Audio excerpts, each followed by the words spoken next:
This is Jay. This is A.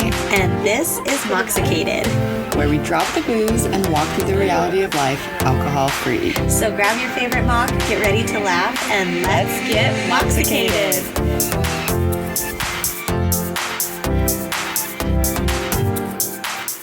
Hello, everyone, and welcome back. It's a new day, a new episode, a new life, maybe. Yes. It could be a new life any day you want. Yes. Yesterday is different than today. We wake up fresh every day. Oh, fresh as a daisy. Shh, that's fresh. Yes. Any day you want. I don't know why that was playing in my head to the beat of the Full House theme song. It's a good one.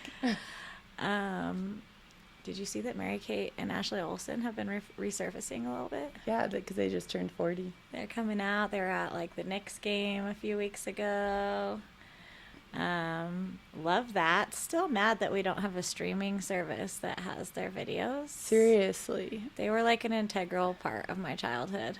Yes, everything they did, I wanted to be and do. Yeah. Hair, clothes, laughing, clothes. like their personalities, Yes. everything. Yeah, before it was like what Harry Potter house are you? Or like what Sex and the City character are you? It was, are you Mary-Kate or are you Ashley? Yeah. Like which one were you? Yes. And like, I think that you can actually do like Billboard Dad or maybe like Passport to Paris. I feel like you can find those ones. Passport to Paris. Those boys. That was my dream. Bonjour, bonjour. Oh my gosh. And they eat McDonald's. Yes. Oh my No, gosh, that one was my favorite. I literally dreamed of that happening to me. Yes. No, all of their shows. I was like, this will happen to But me. even like the original ones, like way back in the day where they just kind of like sang their songs and did their dances and they're like, who's gonna buy my brother or something. Did they have a brother? Oh yeah, I went, brother for sale, only 59 cents or something like that. Inflation. Yeah. They have a lot of siblings. I guess I don't One remember is that. famous, Elizabeth Olsen. Oh, I was thinking in their shows. I don't remember Oh. there being siblings in the shows. I think in that one because it had to go for the song. Okay. What was your favorite of theirs? I think Passport to Paris Yeah. or Billboard. I did like Billboard Dad. Yeah, just I like because Billboard Dad too. I always loved the idea of like, especially back then, like kids making the parents fall in love. Like Yes. I thought that was also gonna happen in my life. Yes. Instead, I just got broken up with all the time. I actually had to deal with my mom's breakups instead, so it went a little bit different for me. Breaking up all over the place. Yeah, I'm very good at breakups. Well, I'm very good at being broken up with. I hate breaking up with people. You won't. You'll just keep going miserably. Forever and ever. That's because in 7th grade, I was dating this boy named Jeff. I want to say Goldblum, but that's just silly.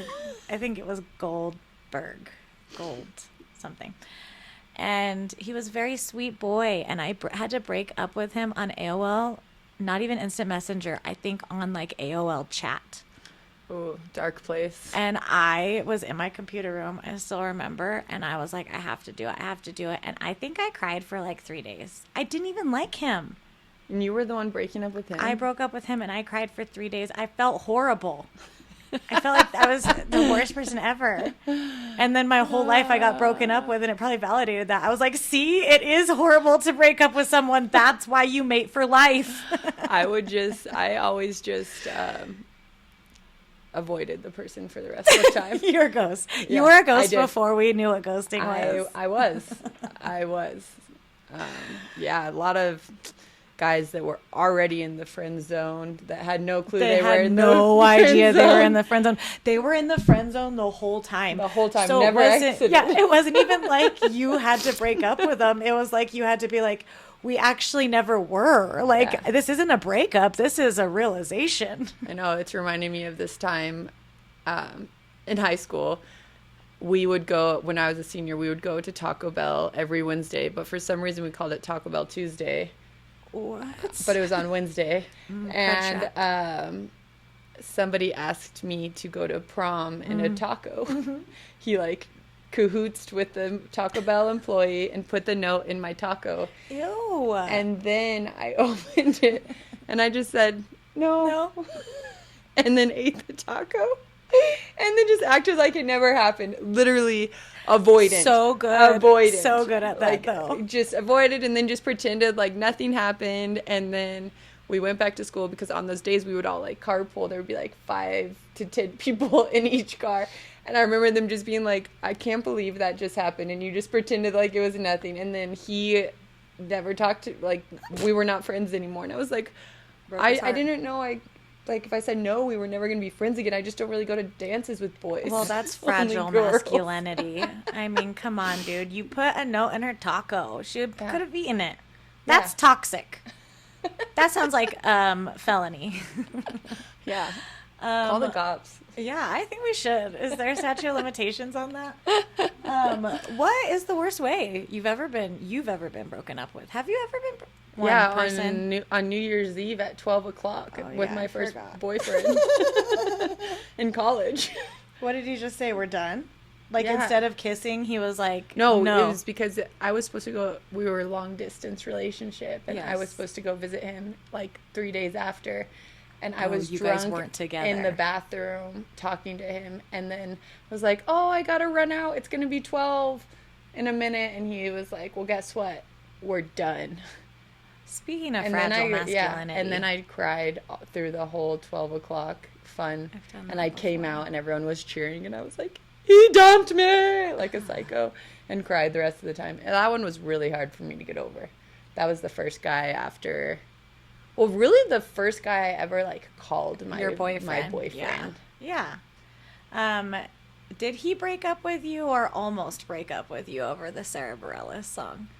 That's why he broke up with me. Okay. I made a Sarah Bareilles song, Love Story, my MySpace song. And so he did not like that. He thought it was about him. Yeah. And it's not even a bad song. No, it's not. And also, he was cheating on me the whole time. And think of all the money I spent flying to Chicago to see him as an 18-year-old. When I picture him bald, and he was like 20. He was already bald. Yeah. Well, and too, he was like 24 or 25. Gross. And that's questionable. Yeah, questionable. And two, what else can I slam him? Yeah. Oh, and he's the singer. His band sucked. Yeah. He was the singer of it was kind of a cool metal band. But not while we dated. He joined this band after. And then he wrote a song about spreading my brains across the walls. Jeez. And we were still we were like trying to get back together. And then I read the lyrics of the song and was like, you literally want to murder me. So I don't think this is going to work out. Don't feel safe anymore. Yeah. That was a good breakup. Oh, God. Yeah. I feel like all of mine are absolutely horrible. Like, they're not even funny. One is a funny story, and I'll tell it. But, like, it's just not good when I get broken up with. I literally I've fallen on my knees, begged people to stay. So literally every breakup was bad. But one time, a guy tried to break up with me. He's such a loser. I can't wait to find out which one this is. He's such a loser. And maybe we've talked about this before, but... we were in 8th grade, 7th grade, 8th grade, beginning of 8th grade. And I had never macked before. French kiss. For all you youngsters, oldsters. Macked.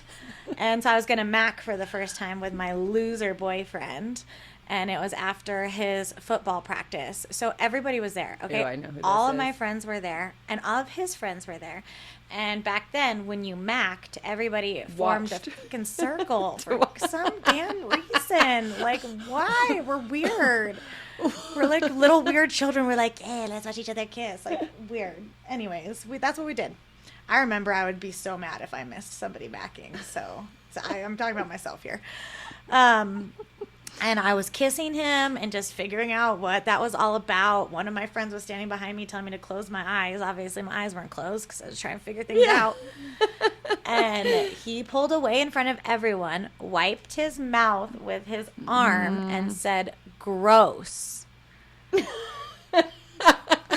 Before you were telling this story, I was going to ask if you've ever been broken up with, like, while being sober, and that's a sober breakup. I've been broken up while being sober all the time, Allie. I probably couldn't even count it. I mean, drunk, sober, But yeah, no, and then I ran all the way back to somebody's house and he called me, or we ended up calling each other on the landline, and he was like, "Please don't break up with me." Okay, then I found out he did that because he wanted me to break up with him because he wouldn't do it because he is This is where your breakup came from, your Yes. breakup trauma of breaking up with others. Yeah, because he is a horrible person and he still lives in this world. Yeah, he was just in town recently. Oh, good. I'm glad I didn't see him. Yeah. And I will have everybody know that anytime I do see him, I tell him exactly what I think of him. One of the only people. And I do get the pleasure of seeing him from time to time, and I lay it all out there. So, One other breakup I can remember for me too. I have more breakups than I thought now that Which we're one? talking about this. Well, this one is kind of like a full circle ghosting. You know how I just said I yeah. ghosted everyone? you got ghosted. Well, remember he went to snowboard for the weekend and never came back. We lived together, and he bought me a dog the week before, and he went snowboarding at night. He bought me a dog, went snowboarding with my best friend. You know who you are if you listen. I drank your coffee this weekend. Yeah, and then he never returned. That was definitely for the better. That was all my ghosting karma back into one. Oh, what a pointy face. The reason we're talking about our breakups is not just because we wanted to tell you guys all of our horrible breakup stories, but maybe some of you feel better now because you haven't been broken up with. I feel like I've been broken up with at McDonald's. I've been broken up with at McDonald's more than once. Yeah. I've been broken up with, I've been broken up with so many times by the same person that I'm like, I can't even You separate wouldn't let them all. him break up with you. I don't. I'm gonna find you. Hi, welcome to my BPD episode 2. We're talking about this because we are talking about breaking up with alcohol. Yes. And just like all of these different ways that we have been broken up with and broke up with, you can break up with alcohol any freaking way you want. You don't have to make out with it and throw it down and say, gross. Actually, that would be cool. Oh, that is cool. I was going to say, you Let's don't have to flip ghost that. it, but you can. Yeah. You should ghost it. Yeah, let's flip all of these. The worst way you've ever been broken up with, break up with alcohol that way. Go on a trip and never return. Okay.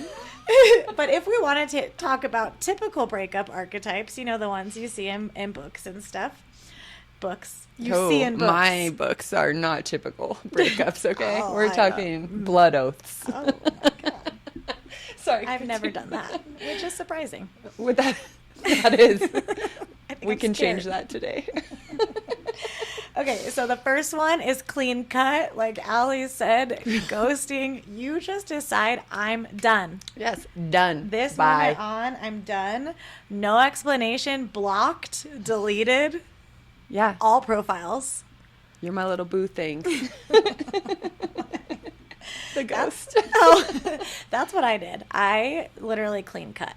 Was Yeah. just one day decided no freaking more. And I think that is very, you know what? I did break up with the guy that broke up with me 1,000 different ways. Our final thing, I broke up with him. And I think that it was this exact energy. I literally just was like, no, I'm not going to do this anymore. And I met another cute guy who was in another band. So, just helps the transition. Traded. He was also a jerk, but that's fine. We don't need to talk about that. Clean, I just decided I'm done. Done. And I think that that's what I've done in my life with a lot of things. Yes. And maybe when we're talking about this, you can reflect and be like, I have a pattern. I'm a ghoster. Or I'm a write it out until I hit a wall and I say no-er. Yeah. The slow fade. Ooh. You know, when someone just like stops texting you as much as they were. I kind of feel like that's almost like sober curiosity. Yeah. Like you're starting to be like, wait, do I want this? Do Yeah. I not? This isn't serving me anymore. Your friends who drink are like, where? She hasn't been here. Oh, okay, she's here tonight. Oh, she's gone again. It's like, okay, we're slowly fading into the distance. I picture that too, just like walking backwards out the door. On again, off again. Again, something I obviously have been a part of. And that's okay too. Like, there is no shame in that. Do you know how much I was shamed in my on again, off again relationships? We were broken up. We were not. We were broken up. We were not. That's just how life is sometimes. Yeah. And when you have such a deep connection to something, it is hard to clean cut. And so maybe you do decide for a week, I'm off. And then you're like, okay, I kind of want it back. You flirt with it again. And usually in my situation, obviously, because I'm not married to them anymore, every time I went back, I remembered why we broke up in the first place, or we remembered, or the same issue came up again. And so that's kind of what I contribute to the on and off, is like trying it out, thinking, okay, I think we can give it another shot, and then running into the exact same problems. Well, I think too, you just said sobriety all together, because you are not going to get sober until you decide you want to be sober. Yeah. And that's just like with a breakup. Until you decide you're done with that relationship, you're going to keep going back and keep going back until you do it for yourself. And that was very frustrating for my friends. Yes. For me personally. Not naming any names. This one, I don't know why this is titled that, but it's like more of like, I'm going to change the name to like a wellness exit. Like, Ooh. it's not me, or it's not you, it's me. Like, I'm doing this for my own reasons. I'm getting healthier. Like, our connection just isn't vibing anymore. I see myself going this direction. You're going a different direction. We're not on the same page anymore. Yes.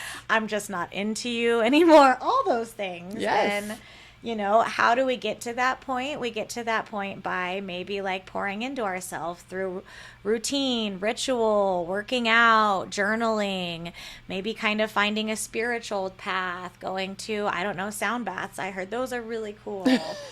But just kind of, I don't know, intellectualizing your way kind of through it, and choosing yourself in the end. Yes. This is the one way that everybody thinks is the only way you can break up with alcohol, and that's a rock bottom breakup. It's not the only way. Which is interesting. You would think that all the times I hit rock bottom a lot in my relationships. Yeah. Never one time did it lead to a breakup. We just bounced right back up when we hit that bottom. Because you were not ready. Just like in alcohol, like sobriety, until you choose that for yourself, it's not going to stick. I'm also not a rock. I'm a bouncy ball. True. But that's something, you know, when something dramatic happens. And it doesn't always have to be, you know, legal or an accident, but it can be. And most of the times, sometimes that's what it takes if it's a rock bottom. Yes. But just like everybody's breakup looks different, everybody's rock bottom looks different. Yes. There's not one rock bottom that somebody gets to say, like, that was your rock bottom. Heck no, you know what it is. And then the other one is just kind of like situationship. Yes. And I think that that's also kind of sober curiosity, but so much less committal. Yes. Like, you're just seeing how you feel and kind of going with the flow and being like, do I want to drink today? Do I not want to drink today? I see this a lot in people that usually had like didn't have experience in like binge drinking or blacking out a lot. They already kind of like, maybe they drank to people please or because they thought they had to. And once they realize they don't have to, they kind of enter into like a little situationship phase. My first thought was like the dry January, like the people that it's easy for, that are looking for an excuse to not drink, but don't really know why yet. Yes. Yeah. So always knowing that in every part of your journey, in every part of sobriety, like, it's yours. Yes. It's your choice. And just as unique as every time we were breaking up with, like, nobody's breakup stories are the same. And I would actually love to sit and listen to people's breakup stories for hours, and we could all laugh together. But our reasons for breaking up with alcohol are as unique as we are as unique as our brains are and our situations. So there is no right, there is no wrong. But I think that one thing is true across all breakups, whether it is with a toxic friend, a bad relationship, or alcohol, there is inevitably a glow up phase, baby. Yes. And so, however the breakup looked is not what people are going to remember, because it's going to be how good you look. Not even just like your looks, how good you look as a person, how in your body you look, how sure of yourself you are. And that is a glow up that is like overshadows any breakup. Yes. Because I have a podcast now and I get to tell the story about the loser who tried to break up with me instead of being a man, and he just hides behind other people's voices. So that's You only knew. Our cackles. Yes. So whether you were the one to be broken up with or you were the breaker-upper, you get to choose now, babes. It's all about you. And we're supporting you. Yes. Tell us about your breakup. Please. With alcohol or others. We love you, babes. Talk soon.